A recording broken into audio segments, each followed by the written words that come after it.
മുഖ്താർ ഇബ്നു അബി ഉബൈദ് ഇബ്നു മസ്ഊദ് സഖഫി.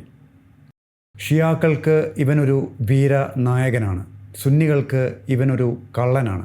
7 വർഷത്തിനുള്ളിൽ ഒരു തടവുകാരൻ ഒരു വിപ്ലവ നേതാവായി മാറുന്നു. കൂഫ പിടിച്ചെടുക്കുന്നു. കർബലക്ക് കാരണക്കാരായിട്ടുള്ള മുഴുവൻ ആളുകളെയും വേട്ടയാടി പിടിച്ച് അരിഞ്ഞ് തള്ളുന്നു. അവൻ യഥാർത്ഥത്തിൽ ഒരു വിപ്ലവ നായകനായിരുന്നോ, അതോ സുന്നികൾ പറയും പോലെ ഒരു വിവാദ പുരുഷനോ? ആരായിരുന്നു മുഖ്താർ സഖഫി? ഇത് പറയുന്നതിന് മുമ്പ് ഹജ്ജാജ് ബിൻ യൂസഫിൻ്റെ കാലത്ത് അസ്മാ ബീവിയുമായിട്ട് ഹജ്ജാജിൻ്റെ ഒരു കൂടിക്കാഴ്ച പറയേണ്ടതുണ്ട്. ഇത് മുസ്ലിം ഇമാം തൻ്റെ സ്വഹീഹിൽ വിവരിച്ചിട്ടുള്ളതാണ്. ഹിജ്റ 73 ആ സമയത്ത് അസ്മാ ബീവിക്ക് ഏതാണ്ട് 100 വയസ്സിൻ്റെ അടുത്ത് പ്രായമുണ്ട്. കണ്ണൊന്നും കാണാൻ പറ്റില്ല.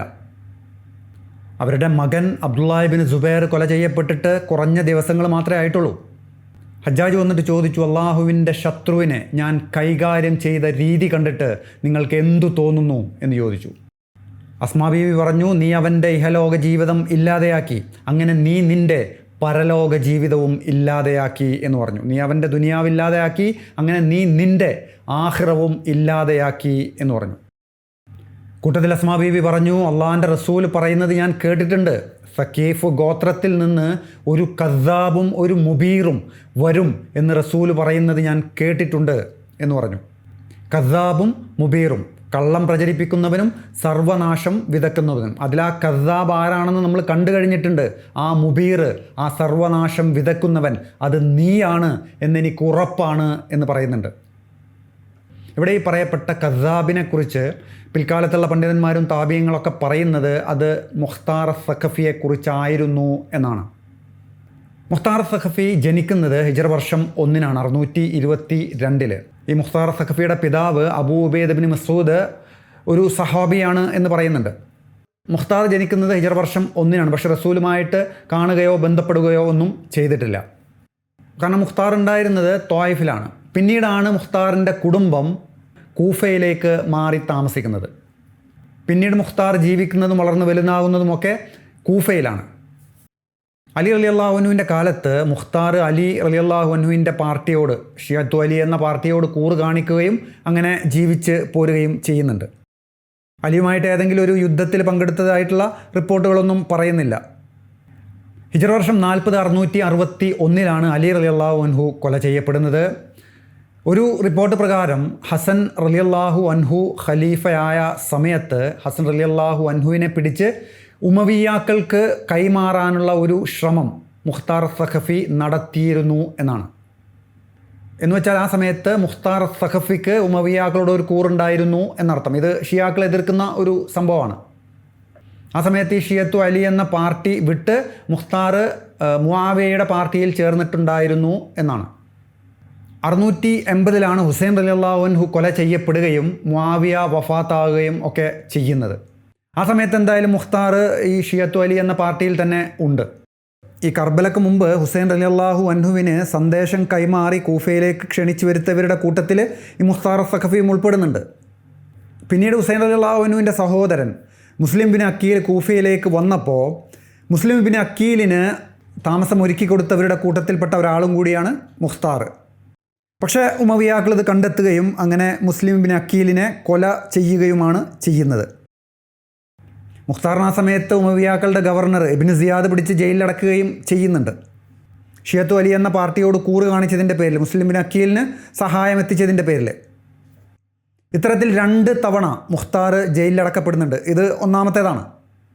അങ്ങനെ ഈ സമയത്ത് അബ്ദുല്ലാഹ് ഇബ്നു ഉമർ ഇടപെട്ടിട്ടാണ് മുഖ്താറിനെ ജയിൽ മോചിതനാക്കുന്നത്. അതെന്താ സംഭവം എന്ന് വെച്ചാൽ, ഈ മുഖ്താറിൻ്റെ ഒരു സഹോദരി സഫിയ, അവർ ഇബ്നു ഉമറിൻ്റെ ഭാര്യയാണ്. അപ്പോൾ അവരുടെ ഒരു സമ്മർദ്ദം കാരണം ഇബ്നു ഉമർ യസീദിൻ്റെ അടുത്ത് അപേക്ഷിക്കുകയും അങ്ങനെ യസീദിൻ്റെ നിർദ്ദേശപ്രകാരം കൂഫയിലെ ഗവർണർ മുഖ്താറിനെ ജയിൽ മോചിതനാക്കുകയും ചെയ്യുന്നുണ്ട്. പക്ഷെ അതിനുശേഷം ഗവർണർ പറഞ്ഞു, നീ കൂഫയിൽ നിൽക്കാൻ പാടില്ല എന്നും പറഞ്ഞ് കൂഫയിൽ നിന്ന് പിടിച്ച് പുറത്താക്കുകയാണ്. അങ്ങനെ മുഖ്താർ ആ സമയത്ത് കൂഫ വിട്ട് മക്കയിലേക്ക് പോവുകയാണ്. പിന്നീട് മുഖ്താർ ഉണ്ടായിരുന്നത് മക്കയിലാണ്. അവിടെ അബ്ദുല്ലാഹ് ഇബ്നു സുബൈറിൻ്റെ കൂടെ കൂടി കുറേ വർഷങ്ങൾ അങ്ങനെ കഴിയുന്നുണ്ട്. കുറേ യുദ്ധങ്ങളിലൊക്കെ പങ്കെടുക്കുന്നുണ്ട്. അബ്ദുല്ലാഹ് ഇബ്നു സുബൈറിൻ്റെ സേനാതലവനൊക്കെ ആയിട്ട് പല യുദ്ധങ്ങളിലും മുഖ്താർ പങ്കെടുക്കുന്നുണ്ട്. അങ്ങനെ ആ സമയത്താണ് അബ്ദുള്ള ഇബ്നു സുബൈർ ഇറാഖിൻ്റെ കുറേ ഭാഗങ്ങൾ, കൂഫയും ബസ്രയും അടക്കമുള്ള കുറേ ഭാഗങ്ങൾ പിടിച്ചെടുക്കുന്നത്. അങ്ങനെ ആ സമയത്ത് മുഖ്താർ പറഞ്ഞു, എന്നെ കൂഫയിലെ ഗവർണറാക്കണം എന്ന് പറഞ്ഞു. കാരണം കൂഫ എന്ന് പറയുന്നത് മുഖ്താറിൻ്റെ സ്വന്തം സ്ഥലമാണ്, അവിടെ ഒരുപാട് ആളുകൾ മുഖ്താറിനുണ്ട്. മുഖ്താർ പറഞ്ഞു, എനിക്ക് കൂഫയിലെ ഗവർണറാകണം എന്ന് പറഞ്ഞു. പക്ഷേ അബ്ദുള്ള ഇബ്നു സുബൈർ അത് സമ്മതിച്ചില്ല. അതുകൊണ്ട് തന്നെ മുഖ്താർ പിന്നീട് മക്ക വിട്ട് തിരിച്ച് കൂഫയിലേക്ക് തന്നെ പോവുകയും അബ്ദുള്ള ഇബ്നു സുബൈറിന് കൊടുത്ത ആ ഒരു പിന്തുണ പിൻവലിക്കുകയും ചെയ്യുകയാണ്. തിരിച്ച് ഷിയത്തുൽ എന്ന പാർട്ടിയിലേക്ക് തിരിച്ച് കൂറുമാറുകയാണ്. എന്നിട്ട് അവിടെയുള്ള ആളുകളൊക്കെ കൂട്ടി ഇബ്നു സുബൈറിനെതിരെ നമുക്കൊരു പ്രക്ഷോഭം നടത്തണം, ഉമവിയാക്കൾക്കെതിരെ നമുക്ക് പ്രക്ഷോഭം നടത്തണം എന്നൊക്കെ പറഞ്ഞ് കൂടുതൽ ആളുകൾ മുഖ്താറിൻ്റെ കൂടെ കൂടാൻ തുടങ്ങി. അങ്ങനെ മുഖ്താറിന് കൂടുതൽ സപ്പോർട്ടേഴ്സായി വന്നപ്പോൾ അബ്ദുള്ള ഇബ്നു സുബൈറിൻ്റെ നിർദ്ദേശപ്രകാരം അബ്ദുള്ള ഇബ്നു സുബൈറിൻ്റെ കൂഫയിലെ ഗവർണർ മുഖ്താറിനെ വീണ്ടും പിടിച്ച് ജയിലിലടക്കുകയാണ്. ഇത് 685 ഈ സമയത്താണ് ഈ തവാബിയങ്ങളുടെ ഐനൽ വർദ യുദ്ധം ഒക്കെ നടക്കുന്നത്. ആ സമയത്ത് മുഖ്താർ ഉള്ളത് ജയിലിലാണ്. 680 കർബല നടക്കുന്ന സമയത്തും മുഖ്താർ ജയിലിലാണ്. ഇത് 2ാം തവണ വീണ്ടും മുഖ്താർ ജയിലിലടക്കപ്പെടുകയാണ്. അങ്ങനെ ഈ സമയത്തും മുഖ്താറിൻ്റെ സഹോദരി ഭർത്താവായിട്ടുള്ള അബ്ദുള്ള ഇബ്നു ഉമർ അബ്ദുള്ള ഇബ്നു സുബൈറിനൊരു സന്ദേശം അറിയിക്കുകയും അങ്ങനെ മുഖ്താറിനെ ജയിൽ മോചിതനാക്കാൻ വേണ്ടി അപേക്ഷിക്കുകയും ചെയ്യുന്നുണ്ട്. പക്ഷേ ഇപ്രാവശ്യം മുഖ്താർ ജയിൽ മോചിതനാകുമ്പോൾ മുഖ്താറിന് ഒരുപാട് സപ്പോർട്ടേഴ്സാണ്. കൂഫയിലും പരിസര പ്രദേശങ്ങളിലും സക്കീഫിലും ഒരുപാട് ആളുകളാണ്. മുഖ്താർ ഷിയത്തു അലി എന്ന ആ ഒരു പാർട്ടി പ്രതിനിധിയാണ്. അങ്ങനെ കൂഫയിലും പരിസര പ്രദേശങ്ങളിലും മുഖ്താറിന് ഒരുപാട് സപ്പോർട്ടായപ്പോൾ മുഖ്താർ അബ്ദുള്ള ഇബ്നു സുബൈറിനെതിരെ ഒരു പ്രക്ഷോഭം നടത്തുകയും കൂഫ പിടിച്ചെടുക്കുകയും ചെയ്യുകയാണ്. കൂഫ തൻ്റെ പരിധിയിൽ വരുത്തുകയാണ്. അങ്ങനെ ഈ സമയത്ത് അറേബ്യയിൽ 3 ഭരണമായി. ഡമാസ്കസിൽ ഉമവിയാക്കൾ ഭരിക്കുന്നു, മക്ക തുടങ്ങിയ പ്രദേശങ്ങൾ ഇജാസ് മേഖല അബ്ദുള്ള ഇബ്നു സുബൈർ ഭരിക്കുന്നു, കൂഫ മുഖ്താർ സഖഫി ഭരിക്കുന്നു. പിന്നീട് ഇവിടെ നിന്നാണ് മുഖ്താർ സഖഫി ഷിയാക്കൾ പറയുന്ന മുഖ്താറായി മാറുന്നത്. ഇതുവരെ ഷിയത്തു അലി എന്ന് പറയുന്നത് ഒരു പൊളിറ്റിക്കൽ പാർട്ടി മാത്രമായിരുന്നു. മുഖ്താർ എന്ന് പറഞ്ഞാൽ സക്കീഫ് ഗോത്രത്തിലെ ഒരു കണ്ണിയാണ്. സക്കീഫ് ഗോത്രം എന്ന് പറഞ്ഞാൽ ആ സമയത്ത് ത്വായിഫിൽ അറിയപ്പെടുന്ന ഒരു വലിയ ഗോത്രക്കാരാണ്. അലിയുടെ പാർട്ടിയിലുണ്ടായിരുന്ന ആളാണ്. ഹുസൈൻ റളിയല്ലാഹു അൻഹുവിൻ്റെ കൂടെ ഉണ്ടായിരുന്ന ആളാണ്. അതിനു മുമ്പ് ഹസൻ റളിയല്ലാഹു അൻഹുമായിട്ട് ബന്ധപ്പെട്ടിരുന്ന ആളാണ്. ഇപ്പോൾ ഷിയത്തു അലിയുടെ നേതൃസ്ഥാനത്താണ്. അതുകൊണ്ട് തന്നെ അഹ്ലുബൈത്ത്പ്പെട്ട ആളുകളും അവരോട് അടുത്ത ആളുകളും കൂഫക്കാരും. ഇത് കർബല കഴിഞ്ഞ് 5ാമത്തെ വർഷത്തിലാണ്. അതുകൊണ്ട് തന്നെ ഈ കർബല കാരണം ഉമവിയാക്കളോട് എതിർപ്പുണ്ടായിരുന്ന ആളുകളും അത് കാരണം അഹ്ലുബൈത്തിനോട് സിമ്പതി ഉണ്ടായിരുന്ന ആളുകളൊക്കെ മുഖ്താറിൻ്റെ കൂടെ കൂടുകയാണ്. മുഖ്താറിന് പിന്തുണ പ്രഖ്യാപിച്ച് കൂടെ കൂടുകയാണ്. ഈ ഒരു ഘട്ടം മുതൽക്ക് മുഖ്താർ അതുവരെ ഇല്ലാത്തൊരു വിചിത്രമായിട്ടുള്ളൊരു പ്രഖ്യാപനം നടത്തുകയാണ്, ഒരു പ്രചരണം നടത്തുകയാണ്. മുസ്ലിം സമുദായത്തെ അത്യധികം സ്വാധീനിച്ച, അല്ലെങ്കിൽ ഷിയ പ്രസ്ഥാനത്തെ അത്യധികം സ്വാധീനിച്ച ഒരു പ്രഖ്യാപനം മുഖ്താർ നടത്തുകയാണ്. ഇത് കൂടുതലായിട്ടും സുന്നി വിഭാഗക്കാരുടെ ഒരു വ്യാഖ്യാനമാണ്. അതുവരെ കേൾവി പോലും ഇല്ലാത്ത അലി റളിയല്ലാഹു അൻഹുവിൻ്റെ ഷിയ പ്രസ്ഥാനത്തിൻ്റെ ഒരു പുതിയ പതിപ്പ് മുഖ്താർ പ്രചരിപ്പിക്കാൻ തുടങ്ങുകയാണ്. ഈ സമയത്ത് കൂഫ മുഖ്താറിൻ്റെ കയ്യിലാണ്. മുഖ്താർ പറയുന്നതാണ് അവിടുത്തെ നിയമം. ഈ സമയത്ത് അലി റളിയല്ലാഹു അൻഹുവിൻ്റെ മക്കളായിട്ടുള്ള ഹസനും ഹുസൈനും ഒന്നും ജീവിച്ചിരിപ്പില്ല. അഹ്ലുബൈത്തിൻ്റെ പിന്തുണയും അഹ്ലുബൈത്തിനെ പിന്തുണക്കുന്നവരുടെ പിന്തുണയും മുഖ്താറിന് നിർബന്ധമാണ്. ഈ സമയത്ത് അലി റളിയല്ലാഹു അൻഹുവിൻ്റെ മറ്റൊരു മകൻ മദീനത്ത് ജീവിച്ചിരിപ്പുണ്ട്, മുഹമ്മദ് ബിൻ അൽ ഹനഫിയ. അലി റളിയല്ലാഹു അൻഹു ഫാത്തിമ ബീവിക്ക് ശേഷം വിവാഹം കഴിച്ചതിലുള്ള ഒരു മകനാണ് മുഹമ്മദ് ബിൻ അൽ ഹനഫിയ. ഈ ബനു ഹനീഫ എന്ന് പറയുന്ന ഒരു ഗോത്രത്തിൽപ്പെട്ട സ്ത്രീയായിരുന്നു. അതുകൊണ്ടാണ് ഇബ്ൻ അൽ ഹനഫിയ എന്ന് പറയുന്നത്, മുഹമ്മദ് ബിൻ അൽ ഹനഫിയ. മുഖ്താർ പറഞ്ഞു, മുഹമ്മദ് ബിൻ അൽ ഹനഫിയ ഷിയത്തു അലിയുടെ നേതൃസ്ഥാനത്തേക്ക് തന്നെ ചുമതലപ്പെടുത്തിയിട്ടുള്ളതാണ്. മുഹമ്മദ് ബിൻ അൽ ഹനഫിയുടേതാണ് എന്ന് പറയുന്ന ഒരു സന്ദേശം മുഖ്താർ കൂഫയിലെ പ്രധാന മസ്ജിദിൽ വായിച്ച് കേൾപ്പിക്കുകയാണ്. മുഹമ്മദ് ബിൻ അൽ ഹനഫിയ അലി റളിയല്ലാഹു അൻഹുവിൻ്റെ മകനാണ്, ഹസൻ ഹുസൈൻ എന്നിവരുടെ സഹോദരനാണ്. അതുകൊണ്ട് തന്നെ അഹ്ലു ബൈത്താണ് എന്ന രീതിയിലാണ് ഇത് പറയുന്നത്. മുഖ്താർ പറഞ്ഞു, മുഹമ്മദ് ബിൻ അൽ ഹനഫിയ ദൈവത്താൽ നിയോഗിക്കപ്പെട്ട നിങ്ങളുടെ ഇമാമാണ് എന്ന് പറഞ്ഞു, ഇമാം മഹദിയാണ് എന്ന് പറഞ്ഞു. മാത്രമല്ല മദീനത്ത് നിന്നുകൊണ്ട് മുഖ്താറിനെ കൊണ്ട് അമാനുഷികമായി കാര്യങ്ങളൊക്കെ ചെയ്യിക്കുന്നത് മുഹമ്മദ് ബിൻ അൽ ഹനഫിയ ആണ് എന്ന് പറഞ്ഞു. ആളുകൾ ഇത് വിശ്വസിക്കാൻ തുടങ്ങി, ആളുകൾ കൂടി വരാൻ തുടങ്ങി. അതും കഴിഞ്ഞ് മുഖ്താർ ജിബ്രീലും മീക്കായിലും സ്ഥിരമായി മുഖ്താറിനെ സന്ദർശിക്കാറുണ്ട് എന്ന് പറഞ്ഞു. അതായത് ദിവ്യബോധനം കൈമാറിപ്പോകാറുണ്ട് എന്ന് പറഞ്ഞു. ജിബ്രീലും മീക്കായിലും മുഖ്താറിനെ വന്ന് സന്ദർശിച്ച് ദിവ്യബോധനം നൽകി പോകുന്നുണ്ട് എന്ന് അവകാശപ്പെട്ടു. ആദ്യം മുഹമ്മദ് ബിൻ അൽ ഹനഫിയ കാര്യങ്ങൾ നിർദ്ദേശിക്കുന്നു എന്നായിരുന്നു. അത് പിന്നീട് നേരിട്ട് ദിവ്യബോധനം ലഭിക്കുന്നു എന്ന രീതിയിലായി. അതുകൊണ്ടാണ് റസൂൽ പറഞ്ഞതായി പറയുന്നത്, കള്ളം പ്രചരിപ്പിക്കുന്നവൻ കദ്ദാബ് എന്ന് പറഞ്ഞതായി പറയുന്നത്. എന്തെങ്കിലും ചെറിയ ആവശ്യങ്ങൾക്കോ പണത്തിനോ മറ്റ് ആവശ്യങ്ങൾക്കോ വേണ്ടി കളവ് പറയുന്ന പോലെയല്ല, ദിവ്യബോധനം ലഭിച്ചു എന്ന് അവകാശപ്പെടുകയാണ്. അതാണ് അസ്മാ ബീവി പറയുന്നത്, സഖീഫ് ഗോത്രത്തിൽ നിന്ന് ഒരു കദ്ദാബ്, ഒരു കള്ളം പ്രചരിപ്പിക്കുന്നവൻ വരും, അത് ആരാണെന്ന് നമ്മൾ കണ്ടു കഴിഞ്ഞിട്ടുണ്ട് എന്ന് പറയുന്നത്. ഈ മുഖ്താർ ഭരണം ഏറ്റെടുക്കുന്നത് ഹിജ്റ വർഷം 64-ലോ 5-ലോ ആണ്. അവിടെ നിന്ന് അങ്ങോട്ട് ഒരു 1.5 വർഷത്തിനുള്ളിലായിട്ട് ഈ കർബലക്ക് കാരണക്കാരായിട്ടുള്ള മിക്കവാറും ആളുകളെ മുഖ്താറിൻ്റെ സൈന്യം പിടിച്ച് കൊല ചെയ്യുന്നുണ്ട്. ഇതിൽ കർബലയിൽ പങ്കെടുത്ത മുതിർന്ന നേതാക്കളൊക്കെ ഉൾപ്പെടുന്നുണ്ട്. Umar bin Saad bin Abi വക്കാസിൻ്റെ മകനാണ് ഉമർ ബിൻ സാദ്. കർബലയിലെ ആർമി കമാൻഡറായിരുന്നു. Shimr bin Dhil Jawshan, Hussain റളിയല്ലാഹു അൻഹുവിനെ ആദ്യം കയറി ആക്രമിക്കുകയും തല കൊയ്യുകയും ഒക്കെ ചെയ്യുന്ന ആളാണ് ഷിംർ bin Dhil ജൗഷൻ. Sinan bin Anas ഷിംറിൻ്റെ കൂടെ തന്നെ ഉണ്ടായിരുന്ന മറ്റൊരു പോരാളിയാണ്. ഇതിൽ പ്രധാനമായിട്ടും ഇബ്നു സിയാദ്, ഉബൈദില്ല ഇബ്നു സിയാദ്, കൂഫയിലെ യസീദിൻ്റെ ഗവർണറായിട്ടുള്ള ഇബ്നു സിയാദിനെ അടക്കം മുഖ്താർ പിടിച്ച് കൊല ചെയ്യുന്നുണ്ട്. അറിയപ്പെടുന്ന പ്രധാനമായിട്ടുള്ള കുറേ ആളുകളെയും അത്ര അറിയപ്പെടാത്ത എന്ന കർബലയുടെ ഭാഗമായിട്ടുള്ള കുറേ ഏറെ ആളുകളെയും മുഖ്താറിൻ്റെ സൈന്യം തിരഞ്ഞു പിടിച്ച് കൊന്നുകളയുന്നുണ്ട്. ഈ സമയത്ത് കുറേ ആളുകൾ മുഖ്താറിൻ്റെ സൈന്യത്തെ പേടിച്ച് കൂഫ വിട്ട് ഓടിപ്പോകുന്നുണ്ട്. അവരെ ഒഴിച്ച് ബാക്കിയുള്ള മിക്കവാറും ആളുകളെ മുഖ്താറിൻ്റെ സൈന്യം തെരഞ്ഞു പിടിച്ച് കൊന്നുകളയുന്നുണ്ട്. പറയപ്പെടുന്നത് ഇമാം ഹുസൈനെ കൊല ചെയ്ത ഇബ്നു സിയാദിൻ്റെ തല വെട്ടിയെടുത്ത് മുഖ്താർ മദീനത്ത് അഹ്ലു ബൈത്തിൻ്റെ മുന്നിൽ കൊണ്ടുപോയി പ്രദർശിപ്പിച്ചു എന്നാണ്. ഇവരുടെ ഈ ഒരു പ്രക്ഷോഭം ആ സമയത്ത് അറിയപ്പെട്ടിരുന്നത് കൈസാനിയ എന്ന് പറയുന്ന ഒരു പേരിലാണ്. കൈസാനിയ ഇത് മുഖ്താറിൻ്റെ സൈന്യത്തലവനായിട്ട് ആ സമയത്ത് ഉണ്ടായിരുന്നത് പേർഷ്യയിൽ നിന്നുള്ള ഒരു ആളായിരുന്നു. അയാളുടെ പേര് കൈസാൻ എന്നാണ്. കൈസാൻ അയാളുടെ പേര് കൊണ്ട് അങ്ങനെ കൈസാനിയ എന്ന പേരിലാണ് ആദ്യകാലത്ത് ഈ പ്രക്ഷോഭം അറിയപ്പെട്ടിരുന്നത്. ഇവർ കർബലക്ക് കാരണക്കാരായിട്ടുള്ള മിക്കവാറും ആളുകളെ അങ്ങനെ കൊന്നു തള്ളുന്നുണ്ട്. അതുകൊണ്ട് തന്നെ ഇവർക്കുള്ള സപ്പോർട്ട് നാനാഭാഗത്തു നിന്നും അങ്ങനെ കൂടിക്കൂടി വരികയാണ്. അഹ്ലുബൈത്തിൻ്റെ ഇടയിലും അഹ്ലുബൈത്തിനോട് സിമ്പതിയുള്ള ആളുകളുടെ ഇടയിലും ഒക്കെ ഇവർക്ക് സപ്പോർട്ട് കൂടി വരികയാണ്. അതുകൊണ്ട് തന്നെ ഇന്നും മിക്കവാറും ഷിയാക്കളുടെ ഇടയിൽ ഈ മുഖ്താർ സഖഫി എന്ന് പറയുന്നത് ഒരു സൂപ്പർ ഹീറോ ആണ്. മുഖ്താറിൻ്റെ ഈ ഒരു പ്രതികാരം അവർ ആഘോഷിക്കുന്നുണ്ട്. ഇറാനികളുടെ ഇടയിൽ മുഖ്താറിൻ്റെ പേരിലൊരു TV സീരിയൽ ഉണ്ട്. ഏതാണ്ട് 40 മണിക്കൂറുള്ള ഒരു TV സീരീസ്. മുഖ്താർ നാമ എന്നാണ് അതിൻ്റെ പേര്. 2010-ലോ 2011-ലോ ഉള്ളതാണ്. യൂട്യൂബിലൊക്കെ സെർച്ച് ചെയ്താൽ കിട്ടും മുഖ്താർ നാമ. ഇതിൽ ഹുസൈൻ റളിയല്ലാഹു അൻഹുവിൻ്റെ അവസാന കാലം മുതൽക്ക് മുഖ്താറിൻ്റെ അന്ത്യം വരെ 40ഓളം എപ്പിസോഡുകളായിട്ട് ഷിയാക്കളുടെ വീക്ഷണത്തിൻ്റെ അടിസ്ഥാനത്തിലുള്ള ഒരു TV സീരീസാണ് മുഖ്താർ നാമ. എന്തായാലും മുഖ്താർ ഏതാണ്ട് 1.5 വർഷക്കാലം കൂഫ ഭരിച്ചു ഈ ഷിയത്ത് വലി എന്ന പ്രസ്ഥാനത്തിൻ്റെ പേരിൽ. മുഹമ്മദ് ബിൻ അൽ ഹനഫിയ ഇമാം മഹദിയാണ്, അവരുടെ പേരിലാണ് താൻ ഭരണം നടത്തുന്നത് എന്ന് ജനങ്ങളെ പറഞ്ഞ് വിശ്വസിപ്പിച്ചു.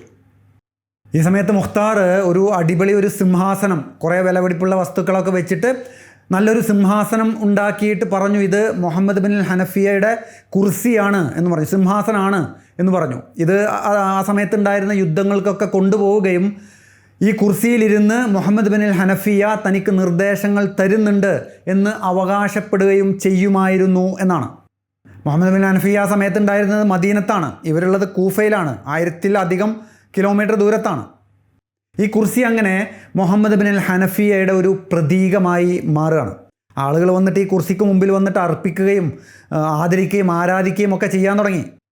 ഈ ഒരു സംഭവം അങ്ങനെ മദീനത്ത് മുഹമ്മദ് ബിൻ അൽ ഹനഫിയ അറിഞ്ഞപ്പോൾ അദ്ദേഹം കൂഫയിൽ വന്നിട്ട് കൂഫയിലുള്ള ജനങ്ങളെ സത്യം പറഞ്ഞ് ബോധ്യപ്പെടുത്താൻ ആഗ്രഹിച്ചിരുന്നു എന്നാണ്. പക്ഷേ ഈ ഒരു സാധ്യത മുഖ്താർ മനസ്സിലാക്കിയപ്പോൾ മുഖ്താർ ജനങ്ങളോടായിട്ട് പറഞ്ഞു, ഷെയ്ത്താൻ മുഹമ്മദ് ബിൻ അൽ ഹനഫിയയുടെ രൂപമെടുത്തുകൊണ്ട് കൂഫയിൽ പ്രത്യക്ഷപ്പെടാനുള്ള സാധ്യത ഞാൻ കാണുന്നു. അതുകൊണ്ട് തന്നെ മുഹമ്മദ് ബിൻ അൽ ഹനഫിയയുടെ രൂപത്തിലുള്ള ഒരാളെ നിങ്ങൾ കൂഫയിൽ വെച്ച് കണ്ടാൽ നിങ്ങൾ അവൻ്റെ കഴുത്തിന് നോക്കി വെട്ടുക, അത് ഷെയ്ത്താനാണെങ്കിൽ അവൻ ഉടനെ കൊല ചെയ്യപ്പെടും. അതല്ല, അത് ശരിക്കും മുഹമ്മദ് ബിൻ അൽ ഹനഫിയ നമ്മുടെ ഇമാമാണെങ്കിൽ നിങ്ങൾക്ക് അവനെ കൊല്ലാൻ കഴിയില്ല എന്ന് പറഞ്ഞു. അവൻ അള്ളാഹുവിൻ്റെ ഇമാമാണ്, അതുകൊണ്ട് അവൻ സംരക്ഷിക്കപ്പെടുക തന്നെ ചെയ്യും എന്ന് പറഞ്ഞു. ഇത്തരത്തിലുള്ള മുഖ്താറിൻ്റെ ഒരു തന്ത്രം കാരണമാണ് മുഹമ്മദ് ബിൻ അൽ ഹനഫിയ കൂഫയിലേക്ക് പോകാതിരുന്നത് എന്നാണ്. പിന്നീട് രസകരമായിട്ടുള്ള മുഖ്താറിനെ കുറിച്ചുള്ള കുറേ സംഭവങ്ങൾ പറയുന്നുണ്ട്. ഒരിക്കലൊരു സന്ദർശകൻ മുഖ്താറിൻ്റെ അടുത്തേക്ക് വരുന്നുണ്ട്. അയാൾ വന്നപ്പോൾ മുഖ്താർ ഒരു തലയണ എടുത്ത് അയാളുടെ നേർക്ക് ഇട്ടുകൊടുത്തു. പറഞ്ഞു, ഈ സമയം വരെ എൻ്റെ കൂടെ എൻ്റെ സഹോദരൻ ജിബ്രീൽ ഇരിപ്പുണ്ടായിരുന്നു, ഇപ്പോൾ പോയിട്ടേ ഉള്ളൂ. അതല്ലായിരുന്നെങ്കിൽ നിന്നെ ഞാൻ എൻ്റെ അടുത്ത് വിളിച്ച് ഇരുത്തിയേനെ എന്ന് പറഞ്ഞു. ജിബ്രീൽ ഇപ്പോൾ പോയിട്ടേ ഉള്ളൂ, അതല്ലെങ്കിൽ നിന്നെ ഞാനിവിടെ എൻ്റെ കൂടെ കൊണ്ടുവന്ന് ഇരുത്തിയേനെ എന്ന് പറഞ്ഞു. ഒരു ഘട്ടം കഴിഞ്ഞപ്പോൾ മുഖ്താറിൻ്റെ സഹോദരി ഭർത്താവായിട്ടുള്ള അബ്ദുള്ള ഇബ്നു ഉമർ മുഖ്താറുമായിട്ടുള്ള സകല ബന്ധങ്ങളും ഉപേക്ഷിക്കുന്നുണ്ട്. 2 തവണ ഷഫാത്ത് നടത്തി ജയിലിൽ നിറക്കിയ ആളാണ്. ആരോ വന്നിട്ട് ഇബ്നു ഉമറിൻ്റെ അടുത്ത് വന്നിട്ട് പറഞ്ഞു, മുഖ്താർ അവന് വഹ്യ് ലഭിക്കുന്നുണ്ട് എന്ന് പറയുന്നുണ്ടല്ലോ, അത് നീ അറിഞ്ഞില്ലേ എന്ന് ചോദിച്ചു. അബ്ദുള്ള ഇബ്നു ഉമർ പറഞ്ഞു, അവനങ്ങനെ പറയുന്നുണ്ടെങ്കിൽ അത് സത്യമായിരിക്കും. കാരണം അള്ളാഹു ഖുർആനിൽ പറയുന്നുണ്ട്, ഷെയ്ത്താൻ അവൻ്റെ ആളുകൾക്ക് വഹ്യ് നൽകിക്കൊണ്ടിരിക്കും എന്ന് അള്ളാഹു ഖുർആനിൽ പറയുന്നുണ്ട് എന്ന് പറഞ്ഞു. അബ്ദുള്ള ഇബ്നു ഉമർ അങ്ങനെ മുഖ്താറുമായിട്ടുള്ള എല്ലാ ബന്ധങ്ങളും ഉപേക്ഷിച്ചതായിട്ട് പറയുന്നുണ്ട്. സെയ്ദ് ബിൻ അർക്കമാണോ എന്നറിയില്ല, ഒരു സ്വഹാബി ഒരിക്കൽ മുഖ്താറിനെ കാണാൻ വേണ്ടി അങ്ങോട്ട് വരുന്നുണ്ട്. അദ്ദേഹം വന്നപ്പോൾ മുഖ്താർ പറഞ്ഞു, നിങ്ങൾ കുറച്ച് നേരം മുമ്പാണ് വന്നിരുന്നതെങ്കിൽ നിങ്ങൾക്ക് എൻ്റെ കൂടെ ജിബ്രീലിനെയും മീക്കായിലിനെയും കാണാമായിരുന്നു എന്ന് പറഞ്ഞു. നിങ്ങൾ കുറച്ച് നേരം മുമ്പാണ് വന്നിരുന്നതെങ്കിൽ എൻ്റെ കൂടെ നിങ്ങൾക്ക് ജിബ്രീലിനെയും മീക്കായിലിനെയും കാണാമായിരുന്നു, അവരിപ്പോൾ പോയേ ഉള്ളൂ എന്ന് പറഞ്ഞു. അതിന് മറുപടി ആയിക്കൊണ്ട് അദ്ദേഹം, നീ അള്ളാഹുവിനും അവൻ്റെ പ്രവാചകനും ഒരു മാനക്കേടാണ് എന്ന് മറുപടി പറഞ്ഞിറങ്ങിപ്പോവുകയാണ് ഉണ്ടായിട്ടുള്ളത്. ആ സമയത്തുള്ള മിക്കവാറും സ്വഹാബാക്കളും മുതിർന്ന പണ്ഡിതന്മാരെല്ലാവരും മുഖ്താറിനെതിരെ സംസാരിക്കുകയും എതിർപ്പ് പ്രകടിപ്പിക്കുകയും ചെയ്യുന്നുണ്ടായിരുന്നു. ഈ മുഖ്താറിൻ്റെ അവസാനം അത് സംഭവിക്കുന്നത് ഇബ്നു സുബൈറിൻ്റെ കൈകൊണ്ട് തന്നെയാണ്. ഈ മുഖ്താറിൻ്റെ സപ്പോർട്ട് അങ്ങനെ കൂടി വരാൻ തുടങ്ങി. അബ്ദുള്ള ഇബ്നു ഉമറിന് മുഖ്താർ അങ്ങനെ ഒരു ഭീഷണിയായി മാറുകയാണ്. ഈ കൂഫ എന്ന് പറയുന്നത് വലിയൊരു പ്രദേശമാണ്, ഒരുപാട് ആളുകളുള്ള സ്ഥലമാണ്. അലിക്ക് ഏറ്റവും കൂടുതൽ സപ്പോർട്ടുള്ള സ്ഥലമാണ്, അലിയുടെ ആളുകളുള്ള സ്ഥലമാണ്. മക്കയും ബസ്രയും ഒന്നും പോലല്ല. ഈ സമയത്ത് ബസ്രയിൽ ഗവർണറായിട്ടുണ്ടായിരുന്നത് അബ്ദുള്ള ഇബ്നു സുബൈറിൻ്റെ ഒരു സഹോദരൻ മുസ്അബ് ഇബ്നു സുബൈറാണ്. അസ്മാ ബീവിയുടെ മകനല്ല, മറ്റൊരു സഹോദരൻ.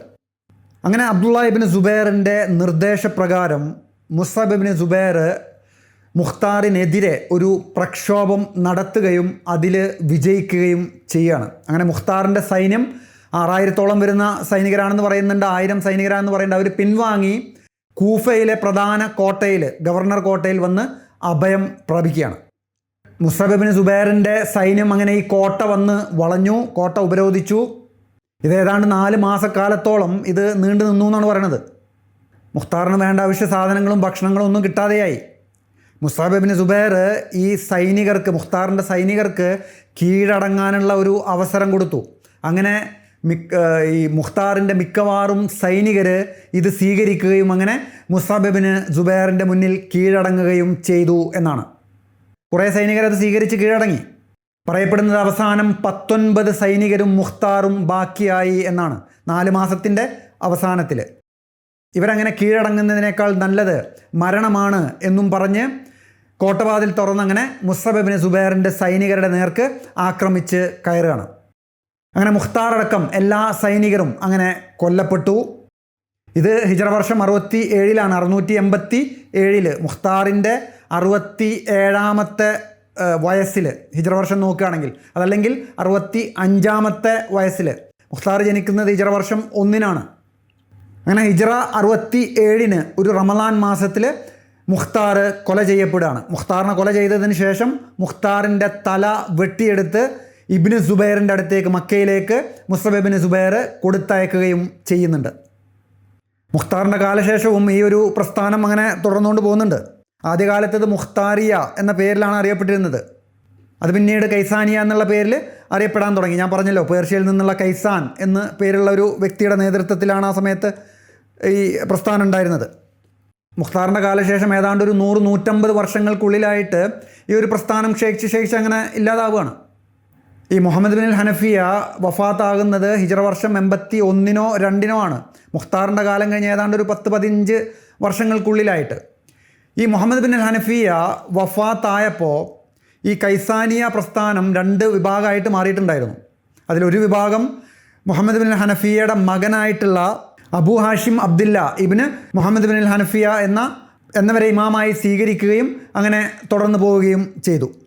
മറ്റൊരു വിഭാഗം മുഹമ്മദ് ബിൻ ഹനഫിയ മരിച്ചിട്ടില്ല എന്നും ഇമാം മഹദി ആയതുകൊണ്ട് മറഞ്ഞിരിക്കുകയാണ് എന്നും വിശ്വസിച്ച് ജബൽ റിദ്വ എന്ന് പറയുന്ന മലനിരകളിൽ പോയി മറഞ്ഞിരിക്കുകയാണ് എന്നും അവിടെ ഇരുന്ന് അള്ളാഹുവിൻ്റെ കൽപ്പന പ്രകാരം ലോകം നിയന്ത്രിക്കുന്നുണ്ട് എന്നും വിശ്വസിച്ചു. അന്ത്യനാൾ ഇമാം മഹദിയായിക്കൊണ്ട് തിരിച്ച് പ്രത്യക്ഷപ്പെടുകയും ചെയ്യും. ഈ മുഖ്താറിൻ്റെ കാലശേഷം ഏതാണ്ട് ഒരു 10-150 വർഷങ്ങൾക്കുള്ളിലായിട്ട് ഈ കൈസാനിയ പ്രസ്ഥാനം അങ്ങനെ ക്ഷയിച്ച് ഇല്ലാതാവുകയാണ്. ഇന്ന് ലോകത്തിൻ്റെ ഒരു ഭാഗത്തും ഈ കൈസാനിയ പ്രസ്ഥാനം നിലകൊള്ളുന്നില്ല. പക്ഷേ ഈ കൈസാനിയ പ്രസ്ഥാനത്തിൻ്റെ ചില വിശ്വാസങ്ങളും ആശയങ്ങളും ഇന്നുള്ള ഷിയാക്കൾ സ്വീകരിച്ചിട്ടുണ്ട് എന്നാണ് പറയപ്പെടുന്നത്. അങ്ങനെ അപ്പോൾ അതാണ് മുഖ്താർ സഖഫിയുടെ കഥ. ഇതിൽ ഞാൻ കൂടുതലും ഉൾപ്പെടുത്തുന്നത് എനിക്ക് താല്പര്യമുള്ള, എനിക്ക് ഇൻട്രസ്റ്റിംഗ് ആയിട്ടുള്ള കുറേ വിഷയങ്ങളും ചരിത്രങ്ങളുമാണ്. അപ്പോൾ അതിൽ നിന്ന് വ്യത്യസ്തമായിട്ടുള്ള ഏതെങ്കിലും ചരിത്രങ്ങളോ മറ്റോ നിങ്ങൾക്ക് കേൾക്കണം, ഞാൻ പറഞ്ഞ് കേൾക്കണം എന്ന് ആഗ്രഹിക്കുന്നുണ്ടെങ്കിൽ അത് നിങ്ങൾ കമൻറ്റ് ബോക്സിലൂടെ ഒന്ന് അറിയിക്കണം. അതുപോലെ ഈ വീഡിയോയെക്കുറിച്ചുള്ള അഭിപ്രായങ്ങളും മറ്റു വീഡിയോയെക്കുറിച്ചുള്ള അഭിപ്രായങ്ങളും നിർദ്ദേശങ്ങളും ഒക്കെ നിങ്ങൾ കമൻറ്റായി രേഖപ്പെടുത്തണം. അങ്ങനെ